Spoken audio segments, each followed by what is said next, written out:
आपका बहुत बहुत स्वागत। मैं हूं आपके साथ जैस्मिन शर्मा और बात करेंगे एक बेहद अहम खबर की, जहां उमर सरकार एक बार फिर से अपने सांसद आगा रहुल्ला के यलगार से संकट में पड़ गई है। और ये संकट सरकार के लिए बहुत बड़ा हो सकता है, क्योंकि आगा रहुल्ला ने आरक्षण के मुद्दे पर 20 दिसंबर के बाद सरकार के खिलाफ बड़े आंदोलन का ऐलान कर डाला है। उमर सरकार को अल्टीमेटम देते हुए आगा रहुल्ला ने एक्स पर पोस्ट किया है कि अगर 20 दिसंबर तक आरक्षण का मुद्दा नहीं सुलझा तो वो फिर से छात्रों के साथ आंदोलन कर सकते हैं। लेकिन पिछली साल की तरह एक दिन के लिए नहीं। आगा ने यह ऐलान माता वैष्णो देवी यूनिवर्सिटी में एमबीबीएस एडमिशन विवाद को लेकर सरकार की नाकामी बताते हुए किया। आगा रहुल्ला ने एक्स पर लिखा कि सरकार में बैठे लोग युवाओं के मन की पीड़ा और निराशा कब समझेंगे? क्या वैष्णो देवी यूनिवर्सिटी का मामला उनकी आंख खोलने के लिए काफी नहीं है? सरकार ने पिछले साल आरक्षण का मुद्दा सुलझाने की बात कही थी। बड़गाम चुनाव के वक्त भी कहा गया कि कुछ दिन में मसला हल हो जाएगा।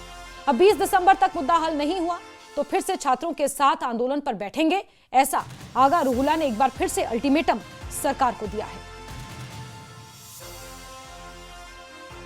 सोशल मीडिया पर इसको लेकर चर्चाएं तेज हैं और आगा रहुल्ला के तीखे तेवर एक बार फिर से देखने को मिल रहे हैं।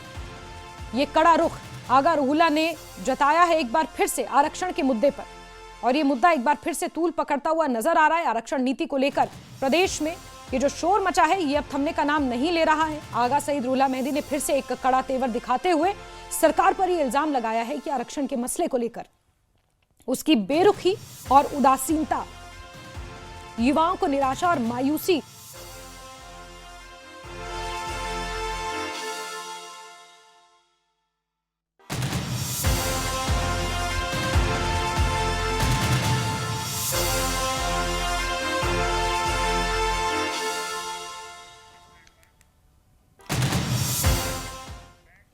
यानी जिस आरक्षण को लेकर पिछले साल मुख्यमंत्री आवास के बाहर आगा रहुल्ला के प्रदर्शन के बाद वो पार्टी के लिए बागी हो गए और ऐसे बागी हुए कि बड़गाम उपचुनावों में एनसी को शिकस्त झेलनी पड़ी। और अब आगा रहुल्ला और मजबूती के साथ आरक्षण के उसी मुद्दे को लेकर खड़े हो गए हैं, जो सरकार के लिए बड़ी मुसीबत का सबब बन सकता है। जरा एक बार सांसद आगा रहुल्ला का पूरा पोस्ट देखिए कि उन्होंने लिखा क्या और कैसे सरकार को चेतावनी दी है। और ये उनका सोशल मीडिया पोस्ट है जिसमें उन्होंने लिखा है कि क्या चीज उन्हें ये एहसास कराएगी कि ये स्थिति पूरी युवा पीढ़ी को घुटन की ओर धकेल रही है। क्या आज वैष्णो देवी विश्वविद्यालय में मेरिट वाले छात्रों का मामला भी उनकी आंखें खोलने के लिए काफी नहीं है, ताकि वो इस मुद्दे को गंभीरता से लेकर युवाओं को राहत दे सके? पिछले साल उन्होंने कहा था कि 6 महीने, वो 6 महीने अब 1 साल में बदल चुके हैं। 6 महीने जिसमें कैबिनेट सब कमेटी का गठन हुआ था सकीना इत्तू की अध्यक्षता में।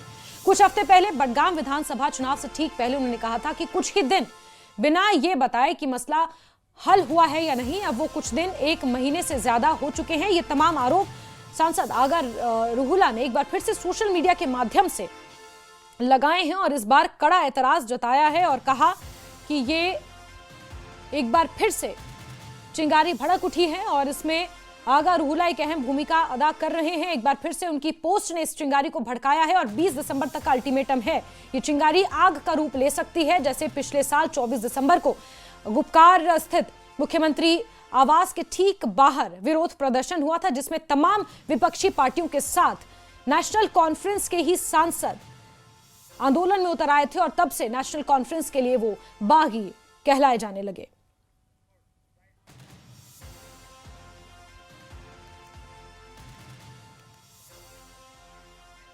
और अब आपको बताते हैं कि आखिर आगा रहुल्ला एडमिशन और सरकारी नौकरियों में आरक्षण को लेकर सरकार से चाहते क्या हैं। आरक्षण नीति को तर्कसंगत और संतुलित बताया जाए, किसी के साथ अन्याय ना हो, आरक्षण 50% के आसपास सीमित किया जाए, ओपन मैरिट के लिए पर्याप्त सीटें बची रहें, सामान्य वर्ग ओपन मैरिट के युवाओं के लिए सीटों और पदों में पर्याप्त हिस्सा सुनिश्चित हो, आरक्षण नीति पर गठित कैबिनेट उप समिति की रिपोर्ट तुरंत सार्वजनिक की जाए, ये उनकी मांगे हैं। आरक्षण नीति में सुधार तक भर्तियों और एडमिशन में विवादित जो प्रावधान है उन्हें लागू ना किया जाए। छात्रों और अभ्यर्थियों से सीधे संवाद कर उनकी सभी आपत्तियां सुनी जाएं। कोई भी फैसला व्यापक चर्चा और सहमति के बाद हो, बंद कमरों में नहीं, ये आगा रहुल्ला की मांग है।